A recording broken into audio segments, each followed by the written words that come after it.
Bismillahirrahmanirrahim. Assalamualaikum warahmatullahi wabarakatuh.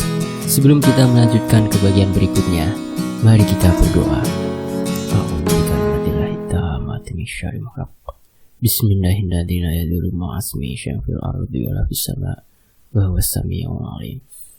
Allahumma sholli ala sayyidina Muhammad sallallahu alaihi wasallam.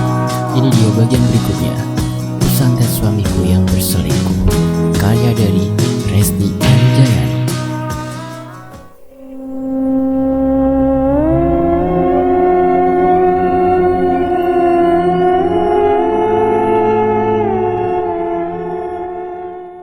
Sebenarnya hati kecilku sebagai manusia biasa merasa sedikit kasihan melihat Novi yang kesakitan seperti itu. Namun saat itu juga terlintas dalam pikiranku perlakuan Novi yang sering keterlaluan, sehingga rasa itu pun lenyap seketika. "Ibu, perut Novi sakit, Bu," rintih Novi sambil memegangi perutnya. Wajah Novi memucat. Seketika diangkatnya baju yang ia kenakan hingga menampakkan perutnya yang dipenuhi tonjolan memanjang dengan bentuk melingkar berwarna kehijauan sebesar jari kelingking. Tonjolan berwarna kehijauan itu bergerak-gerak di dalam kulit Novi, bagai anak ular kecil yang mencari jalan keluar. "Sakit, Bu, perut Novi digigitnya." Jeritan dan tangisan Novi menyayat hati ayah dan ibunya. Benda kecil berwarna kehijauan di dalam perut Novi menggeliat dan sesekali berhenti, kemudian menghilang. Namun hal itu tidak berlangsung lama, sebab setelah itu Novi akan menjerit kesakitan kembali, merasa perutnya digigit oleh ribuan binatang melata. Mas Yogi, Om Irfan, dan Mbak Mayang masuk ke dalam ruang perawatan Novi hampir bersamaan. Mereka terbelalak menyaksikan kejadian aneh yang telah menimpa Novi. "Cepat, Pak, cari orang pintar yang bisa menyembuhkan Novi," ucap ibunya Novi. "Ayo Yogi, kita cari orang pintar sekarang juga," ajak Om Irfan yang tidak tega menyaksikan penderitaan Novi. Novi hanya bisa berguling ke kanan dan ke kiri, menahan rasa sakit yang menggeliat di dalam perutnya. Belum lagi rasa ingin buang air kecil yang tersendat-sendat, semakin membuat Novi tersiksa. Mas Yogi, ayahnya Novi, dan Om Irfan langsung beranjak pergi untuk mencari orang yang bisa menyembuhkan Novi. Sementara Mbak Mayang kembali memanggil dokter untuk memeriksa Novi. "Citra, sebaiknya kamu pulang saja. Tidak ada yang menjaga rumah dan membersihkannya. Kasihan juga Dava kalau terus berada di rumah sakit," ucap Mbak Mayang. "Sebenarnya aku masih ingin berada di rumah sakit untuk menyaksikan penderitaan Novi, tapi aku kasihan pada Dava. Akhirnya aku pun pulang ke rumah sendirian. Aku pun pulang ke rumah dengan hati yang risau, mengingat Mas Yogi sedang mencari orang yang bisa menyembuhkan Novi. Aku takut kalau santet yang aku kirim bisa kalah, bahkan bisa berbalik mencelakaiku. Mbah Jarot harus mengetahui ini. Aku harus mengingatkannya agar dia mencari cara, agar identitasku tidak terbongkar, dan orang yang nanti akan mengobati Novi tidak bisa mengalahkannya. Aku kirim pesan singkat itu pada orang kepercayaan Mbah Jarot. Sampaikan kepada Mbah Jarot kalau santet yang dia kirim akan ada yang melawannya. Aku harap dia tidak bisa terkalahkan karena aku sudah membayarnya cukup mahal. Jangan kecewakan aku. Aku sangat berharap ilmu Mbah Jarot lebih sakti daripada ilmu orang yang akan nantinya mengobati Novi. Meskipun lelah, aku pun membereskan rumah yang terlihat berantakan dan seperti tidak berpenghuni, padahal baru saja beberapa hari ditinggalkan. Semua orang sedang sibuk mengurusi Novi tanpa memperdulikan aku sedikit pun. Kalau saja dendam ini sudah terbalaskan semua, rasanya aku ingin segera pergi dari tempat ini. Tapi aku belum tenang jika belum melihat mereka menderita satu persatu. Pesanku pun dijawab, "Kamu tenang saja, tidak akan ada orang yang mampu mengalahkan ilmu hitamnya Mbah Jarot." Jawaban dari pesanku dari orang kepercayaan Mbah Jarot. Aku sangat lega ketika mendapat balasan itu. Mudah-mudahan saja semuanya berjalan sesuai dengan rencanaku. Di sisi lain, malam ini aku tidur sendirian di rumah karena Novi masih berada di rumah sakit dan semua orang menunggunya. Waktu menunjukkan pukul 10 malam.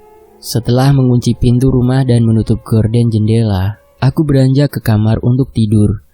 Dava sudah tertidur pulas di sampingku. Aku pun berusaha memejamkan mata. Citra. Aku terperanjat bangun dari tidurku yang baru sebentar. Kulihat Dava masih tertidur pulas di sampingku. Ini pertama kalinya aku terbangun di tengah malam karena terusik oleh suara yang memanggil namaku. Suara yang penuh mengiba dan meminta pertolongan. Suara yang sangat kukenal. Suara itu adalah suara almarhumah ibu mertuaku. Keringat dingin bercucuran. Kuedarkan pandanganku ke sekeliling kamar, namun tidak ada siapapun. Sampai akhirnya, aku merasa tenggorokanku sangat kering. Aku beranjak dari tempat tidur untuk mengambil minum, karena sangat haus. Citra, tolong aku, Cit. Tiba-tiba saja ada orang yang berbisik tepat di telingaku. Aku kaget dan berjalan mundur ke belakang. Tak tertahankan lagi, aku terjungkal ke belakang. Semenjak almarhumah ibu mertuaku meninggal, arwahnya selalu saja menggangguku. Mungkin dia tidak bisa terima kematiannya yang tidak wajar. Malam ini pun ketika aku sendiri di rumah, dia menampakkan wajahnya di hadapanku, membuat jantungku rasanya berhenti, hampir copot. Aku yang sangat kaget sampai jatuh terjungkal ke belakang ketika melihatnya dengan mata kepalaku sendiri. Bagaimana mungkin orang yang sudah meninggal tapi bisa menampakkan diri? Wajah ibu mertuaku terlihat sangat menyeramkan, dengan taring panjang yang meneteskan darah. Wajah pucat dengan mata merah dan rambut kusut riap-riapan. Nafsu membunuh sangat kuat terpancar. Tak hanya dari sorot matanya, tapi juga dari tarikan garis di sekitar mulutnya. Aku langsung menutupi wajahku dengan kedua tanganku.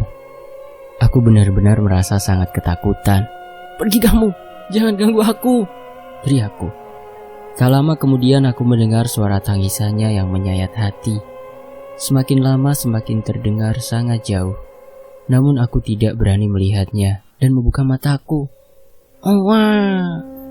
Di tengah rasa takutku, suara tangisan Dava membuyarkan semuanya. Aku memberanikan diri membuka mata. Kuedarkan kembali pandangan ke sekeliling kamar. Tidak ada siapapun.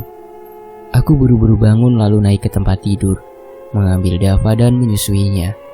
Seketika rasa hausku pun ikut hilang. Keesokan harinya, saat aku sedang menonton TV, tiba-tiba terdengar suara deru mobil yang berhenti di depan rumah. Aku beranjak dari tempat dudukku untuk melihat siapakah yang datang ke rumah. Ting tong, ting tong. Terdengar suara orang memencet bel rumah. Aku mempercepat langkah kakiku untuk membuka pintu. Ternyata yang datang adalah Mas Yogi yang sedang menggendong Novi. Di sana juga tampak kedua orang tua Novi, Mbak Mayang dan Om Irfan. Kalian sudah pulang? Tanyaku heran. Kulihat Novi sudah terlihat lemah sampai tidak kuat berjalan, sehingga Mas Yogi menggendongnya. Iya, apa tempat tidur Novi sudah dibereskan? Tanya Mas Yogi. Aku mengangguk. Mas Yogi pun membawa masuk ke dalam kamarnya. Wajah mereka terlihat sangat lelah. Memangnya Novi sudah sembuh? Kenapa dia dibawa pulang? Tanyaku pada Mbak Mayang. Justru dia tambah parah kalau terus berada di rumah sakit. Sakit yang dia derita itu bukan penyakit medis, tapi sakit kiriman ilmu hitam. Jadi yang mengobatinya ya bukan dokter, tapi harus dukun atau paranormal, ucap Mbak Mayang. Kedua orang tua Novi terlihat sangat sedih. Mata mereka juga sembab karena sering menangis. Citra, mendingan sekarang kamu masak yang banyak untuk makan kami. Biar Dava Mbak yang jaga ya, ucap Mbak Mayang. Pesan saja makanan di restoran. Kasihan Citra juga pasti lelah mengurus Dava. Lagian kenapa kalian tidak mencari pembantu saja untuk membereskan pekerjaan rumah? Kata Om Irfan. Sayang duitnya Om. Lagian kan Citra seharian di rumah. Jadi apa salahnya kalau dia yang mengerjakan pekerjaan rumah? Kalau semua sudah ada yang mengerjakan, nanti dia jadi pemalas, ucap Mbak Mayang. Om Irfan hanya menggelengkan kepalanya. Mungkin dia juga menyadari sikap Mbak Mayang yang sudah keterlaluan. Kamu yang sabar ya Citra, kata Om Irfan penuh rasa iba. Aku hanya tersenyum kecut, lalu melangkah menuju dapur untuk memasak. Malam ini, orang yang akan mengobati Novi akan datang ke rumah ini. Jadi kalian tenang ya, kata Om Irfan pada orang tuanya Novi. Malam pun tiba, sekitar pukul 11 malam. Seorang laki-laki paruh baya datang ke rumah. Penampilannya tampak seperti dukun pada umumnya. Semua keluarga berkumpul di ruang tamu untuk menyambut kedatangannya. Ini adalah Ki Kusumo. Dia orang yang akan mencoba mengobati Novi, kata Om Irfan memperkenalkan dirinya. Kedatangan dukun yang bernama Ki Kusumo itu membuat Novi bernafas sedikit lega, walaupun perutnya masih terasa sakit. Benda hijau yang terukir di lingkaran perutnya masih sesekali menampakkan diri dan terlihat merayap di dalam perut Novi. Novi terbaring di lantai beralaskan kasur tipis saat ini, sementara kami semua mengelilinginya. Saat ini sakitnya sedang mereda, tetapi jika ular kecil di dalam perutnya mulai merayap, maka Novi akan ikut menggeliat. Shh. Sesekali dari mulut Novi terdengar suara mendesis dengan lidah menjulur keluar. Sementara itu, di sisi lain, hatiku merasa ketar-ketir melihat dukun itu. Bagaimana kalau dia berhasil menyembuhkan Novi? Kedatangan dukun yang bernama Ki Kusumo ke rumah kami membuat keluarga mempunyai harapan agar Novi bisa sembuh. Sementara di sisi lain, hanya aku yang merasa takut jika itu terjadi. Ki Kusumo duduk berseberangan dengan Novi yang terbaring sambil menatapnya dengan pandangan aneh. Rambut yang tergerai kusut menutupi sebagian wajah Novi. Telapak tangan Ki Kusumo bergerak-gerak di udara, seperti sedang mengelus perut Novi dari kejauhan. Sesekali, tangannya terkepal erat, seperti seakan sedang mencengkram sesuatu. Setiap tangan Ki Kusumo mencengkram udara, Novi akan berteriak kesakitan. Kedua mata bulatnya terbelalak lebar. Sebuah bunyi patahan kayu keluar dari mulutnya. Sediakan aku kemenyan, air sungai, bunga malam, darah, dan kuku ayam cemani, pinta Ki Kusumo. Ada yang main-main dengan Novi ini, ucapnya lagi. Mata tua Ki Kusumo berkeliling menyapu setiap sudut rumah mencari-cari sesuatu. Anak saya Ki, keluhnya ayah Novi, tidak sanggup meneruskan kata-katanya. Novi kembali menggeliat dan mendesis, tapi kali ini dia duduk dan berusaha menerjang Ki Kusumo. Kepalanya meliuk-liuk ke kiri dan ke kanan, seperti seekor ular yang sedang melata. Tiba-tiba saja Novi menyemburkan ludahnya pada Ki Kusumo. Dengan sigap Ki Kusumo menghindar ke samping dan menangkap kepala Novi dan memukul bagian tengkuknya dengan kayu, membuat Novi terkulai lemas. Aku tidak bisa menjanjikan apa-apa. Orang yang mengerjai Novi memiliki ilmu hitam yang tinggi. Aku hanya bisa mencoba semampu yang aku bisa. Mata Ki Kusumo kembali terpejam. Mulutnya merapal mantra yang tidak jelas terdengar. Semua orang yang sedari tadi menyaksikan pengobatan yang dilakukan oleh dukun yang bernama Ki Kusumo itu hanya bisa menarik nafas berat. Sekarang kalian cepatlah pergi, mencari benda yang aku sebutkan tadi. Wanita ini harus segera diobati sekarang juga, sebelum semuanya terlambat, ucap Ki Kusumo. Saat ini Novi sedang terkulai lemas setelah mendapatkan pukulan tongkat Ki Kusumo. Semua keluarga bingung harus pergi kemana mencari syarat yang disebutkan Ki Kusumo di saat hampir tengah malam begini. Kita harus pergi kemana mencarinya tengah malam begini? Tanya Mas Yogi bingung. Lebih baik sekarang kita bagi tugas saja, agar lebih mudah. Yogi mengambil air sungai. Ayahnya Novi mencari kemenyan dan bunga malam, sementara Om akan mencari ayam cemani, ucap Om Irfan yang bisa diandalkan. Akhirnya mereka semua berpencar untuk mencari sesuatu yang diperlukan dukun itu untuk menyembuhkan Novi. Sementara itu, aku pergi ke dapur untuk menyeduh kopi hitam dan mengambil beberapa makanan untuk disuguhkan pada Kikusumo. Semoga saja rencana mereka semua gagal. Kalau tahu akan jadi seperti itu, mungkin lebih baik waktu itu aku menyuruh Mbah Jarot untuk langsung menghabisi Novi saja, agar tidak ada yang curiga seperti sekarang ini. Aku tidak bisa berjanji banyak. Semoga saja usahaku berhasil, ucap Kikusumo lemah. Mendengar hal itu aku sedikit lega. Dari kata-kata yang dilontarkan Kikusumo, sepertinya dia tidak yakin bisa mengalahkan ilmu hitam Mbah Jarot. Tanpa diketahui oleh yang lain, mata batin Kikusumo berusaha mencari tahu siapa orang yang telah mengirimkan guna-guna pada Novi. Tetapi sayangnya, hal itu justru menyakiti dirinya. Dukun yang telah menyantet Novi berilmu tinggi. Ia bisa menghindar dari terawangan Kikusumo, bahkan menyerang Kikusumo secara diam-diam. Sementara itu, semua orang sekarang sudah datang membawa pesanan yang diminta oleh Kikusumo. Om Irfan meletakkan semua bawaan di atas nampan berukuran besar dan menyerahkannya pada Kikusumo. Kau potong kuku ayam ini, siapkan dalam wadah kecil. Setelah itu sembelih ayamnya dan tampung darahnya dalam bejana perunggu ini, perintah Kikusumo. Wajah Kikusumo yang semula berseri mendadak terlihat pucat. Pukulan ilmu hitam yang bertubi-tubi menyerangnya dari jarak jauh membuat laki-laki tua itu hampir tak mempunyai tenaga. Wajah Kikusumo pucat, seru Om Irfan tertahan. Aku mendapat pukulan ilmu hitam dari jarak jauh, tapi tenang saja, masih bisa aku tahan, ucap Kikusumo. Kikusumo menerima 2 wadah persembahan yang berisikan kuku dan darah ayam cemani. Ia pun mulai melaksanakan ritual. Berikan aku 7 helai rambut Novi, perintah Kikusumo dengan tangan menadah dan mata terpejam. Ayahnya Novi bergegas bangun, mengamati 7 helai rambut dari kepala Novi dan menyerahkannya pada Kikusumo. Setelah itu ia pelan-pelan mundur ke belakang, memberi ruang untuk Kikusumo melaksanakan ritual. Kami semua turut menjauh saat melihat Kikusumo memulai ritual. Air sungai yang di dalam wadah ditaburi bunga malam. Selanjutnya dukun tua itu mulai membakar kemenyan dan menambahkan kuku ayam cemani.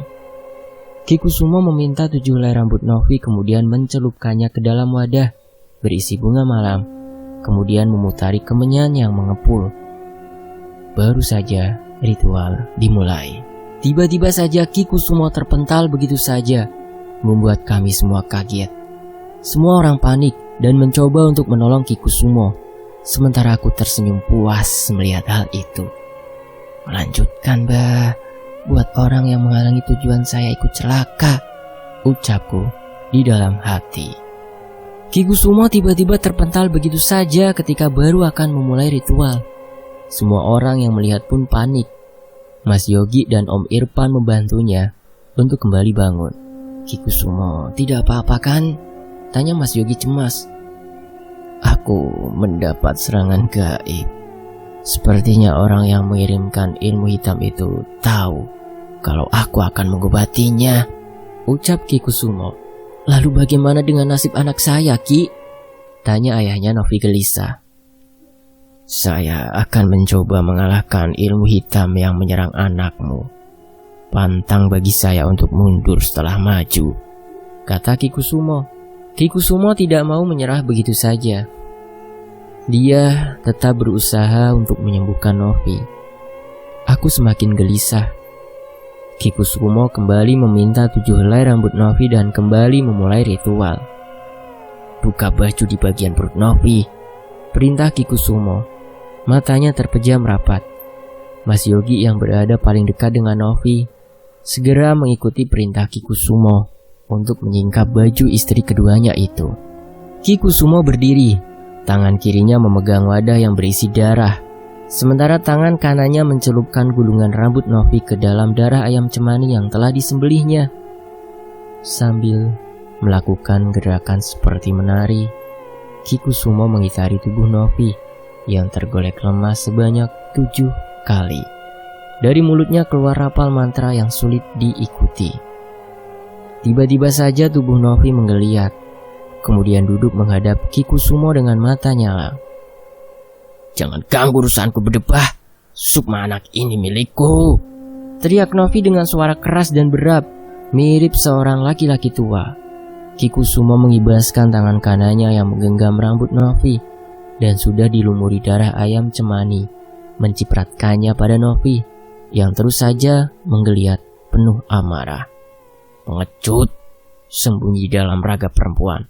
Keluar kau!" teriak Kikusumo sambil menuangkan darah ayam ke atas perut Novi. Seketika Novi menggeliat. Mulutnya mengeluarkan suara geraman yang sangat mengerikan. Asap putih keluar dari celah rambut Novi. Hanya sekilas setelah itu lenyap. Perlahan-lahan Novi membuka mata. Ia berteriak merasakan kesakitan yang tidak tertahan. Perut Novi tampak bergerak-gerak. Kemudian dari jelah kain yang dia pakai keluar binatang melata berwarna hijau mengkilat. Secepat kilat Kikusumo menyambar kepala ular itu dan mematahkan lehernya. Aku tidak dapat mencabut semua yang ada di dalam perut Novi. Setidaknya kiriman ular berbisa ini sudah mati, ucap Kikusumo mengangkat tinggi-tinggi tubuh ular yang sudah tidak bernyawa itu. "Terima kasih, Ki," ucap Mas Yogi, Om Irfan dan kedua orang tua Novi. Peluh bercucuran dari kulit orang yang sudah tua itu. Semua keluarga sedikit lega menyaksikan ritual yang dilakukan oleh Kikusumo. Setidaknya mereka semua melihat dengan mata kepala sendiri ular itu keluar dari tubuhnya Novi. "Segeralah cari dukun lain yang lebih sakti. Aku hanya dapat menolong ini saja. Tubuhku pun lemas dihantam ilmu orang jahat itu dari jauh," ucap Kikusumo dengan nafas tersengal-sengal. "Aku sangat kesal malam ini karena Kikusumo berhasil mengeluarkan ular yang ada di dalam perut Novi, meskipun santet itu belum sepenuhnya keluar dari tubuhnya. Mungkin lebih baik Novi itu segera mati saja, agar tidak ada lagi orang yang bisa mencoba menghilangkan santetnya. Aku tidak mau dia sembuh kembali," ucapku di dalam hati. "Sebenarnya siapa orang yang telah mengirimkan ilmu hitam pada anak saya, Ki?" tanya ayahnya Novi menitikan air mata. "Sudah saya bilang, saya tidak bisa melihatnya. Orang yang mengirimkan ilmu hitam itu telah menutup semuanya. Sekarang coba kalian pikir, apakah Novi pernah menyakiti hati seseorang sehingga menyebabkan orang itu memiliki dendam terhadapnya?" tanya Kikusumo. Semua orang terdiam saat mendengar pertanyaan Kikusumo. Mereka semua saling pandang. Pikiran mereka menerka-nerka. Siapa kira-kira orang yang telah mengirimkan santet itu pada Novi? Sementara aku berusaha bersikap tenang agar tidak ada yang curiga. Tiba-tiba saja mereka semua hampir bersamaan melihat ke arahku. "Citra?" Aku sangat gugup ketika semua keluarga melihatku secara bersamaan. Dan mereka mulai curiga bahwa akulah yang mengirimkan santet itu pada Novi. "Citra?" Ya, mereka semua serempak memanggil namaku. Setelah Kikusumo menjelaskan bahwa kemungkinan besar orang yang telah mengirimkan ilmu hitam itu pada Novi adalah orang yang pernah dia sakiti dan memiliki dendam, barulah mereka menyadari bahwa akulah orang yang Novi sakiti. Seharusnya mereka sadar dari awal kalau kelakuan Novi sangatlah menyakiti hatiku, bahkan membuatku menjadi dendam hingga nekat melakukan ilmu hitam demi membalas semuanya. Mungkin mereka tidak pernah berada di posisiku, sehingga menganggap apa yang aku alami adalah hal yang sepele. Seandainya mereka tahu bagaimana rasanya sakit hati dikhianati, dipermalukan bahkan direndahkan, pasti mereka akan sadar bahwa yang aku lakukan pasti masuk akal. Mungkin bagi sebagian orang yang berjiwa sabar yang sangat tinggi bisa memaafkan, bahkan melupakannya, tapi tidak bagiku. Aku tidak sekuat dan sesabar itu untuk memaafkan begitu saja semua pengkhianatan mereka. Sekarang terimalah resiko yang mereka sendiri buat. Mereka telah menyakitiku, maka aku pun akan menyakiti mereka dengan caraku sendiri. Kenapa kalian melihatku seperti itu? Tanyaku yang masih mencoba untuk tetap tenang. Mas Yogi mendekatiku, lalu menatapku dengan tatapan mata yang tajam. Citra, apa kamu yang berada di balik semua ini? Tanya Mas Yogi. Maksud kamu apa, Mas? Kenapa kamu menuduh aku? Tanyaku kesal. Mas tidak menuduh. Mas hanya bertanya, apakah kamu yang berada di balik semua ini? Tanya Mas Yogi semakin menatapku curiga. Oh, jadi kamu baru sadar bahwa aku adalah orang yang Novi sakiti? Harusnya kamu dan Novi itu sadar diri, Mas. Bukannya minta maaf tapi malah menuduh aku yang tidak-tidak. Memangnya kalian belum puas menyakiti aku setelah selingkuh, hah? Lalu sekarang kalian menuduh aku yang telah menyebabkan Novi mengalami penyakit seperti itu. Seharusnya kamu dan Novi introspeksi diri, bukannya menyalahkan orang lain. Bisa saja ini adalah hukuman atas perbuatan kalian. Ucapku menggebu-gebu. Mas Yogi dan semua orang yang mendengarkan pernyataanku langsung terdiam. Sudah cukup, Mas. Aku juga punya batas kesabaran. Aku sudah menerima kamu menikahi perempuan itu. Tapi sekarang kamu malah menyalahkan aku atas kejadian yang aku tidak tahu. Ucapku sambil pura-pura menangis. Bagaimanapun juga aku harus meyakinkan Mas Yogi bahwa aku bukanlah orang yang telah mengirimkan ilmu hitam itu. Balas dendamku belum usai, karena orang yang paling harus tersakiti belum juga mendapatkan balasannya. Mas Yogi harus lebih menderita dari ini. Maafkan Mas Cit, Mas tidak bermaksud menuduh kamu seperti itu. Ucap Mas Yogi tertunduk malu. Di dalam rumah semua saling menduga-duga siapa yang telah begitu tega membuat Novi mengalami hal mengerikan seperti itu. Walaupun sekarang tidak ada yang berani secara terang-terangan bicara, namun aku yakin pasti ada saja yang masih mencurigaiku. Mau menuduh gampang, tapi membuktikannya susah. Kalau betul tuduhan kita, bernasib baik. Kalau salah, bertambah lagi masalah. Cetus Om Irfan. Sudahlah, sebaiknya sekarang kita cari cara untuk menemukan dukun sakti yang bisa menyembuhkan Novi. Ucap ayahnya Novi. Akhirnya setelah melalui perdebatan panjang, mereka pun berhenti mencurigaiku. Semakin hari kondisi Novi semakin memprihatinkan. Tubuhnya kurus kering seperti tengkorak yang terbungkus kulit tipis.